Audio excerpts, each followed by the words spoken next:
خیالات۔ جن لوگوں کے ذہن میں اچھے خیالات آباد ہیں وہ کبھی تنہا نہیں ہوتے۔ خیالات کو بہتر خیالات ہی سے شکست دی جا سکتی ہے۔ افواج کے حملے کی نسبت خیالات کے حملے کو روکنا زیادہ مشکل ہے۔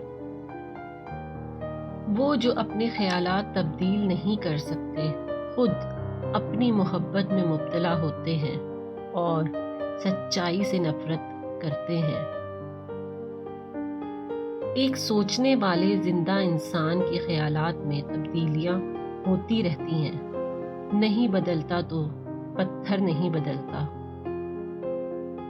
اس بات سے کون انکار کر سکتا ہے کہ خیالات ہی کو انسان کا نام دیا جاتا ہے۔ برے خیالات کا حامل برا انسان اور نیک خیالات کا حامل نیک انسان کہلاتا ہے۔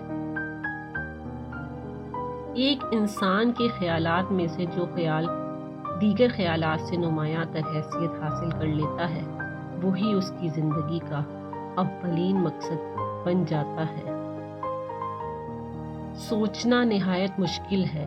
یہی وجہ ہے کہ بہت کم لوگ سوچنے کی زحمت گوارا کرتے ہیں۔ اچھے خیالات خود بخود ہی نہیں اپنا لیے جاتے بلکہ انہیں اپنانے اور ان پر عمل کرنے کے لیے بہت زیادہ حوصلے اور ہمت سے کام لینا پڑتا ہے۔ اگر آپ چاہیں تو اپنے خیالات بدل کر اپنی زندگی بہتر بنا سکتے ہیں۔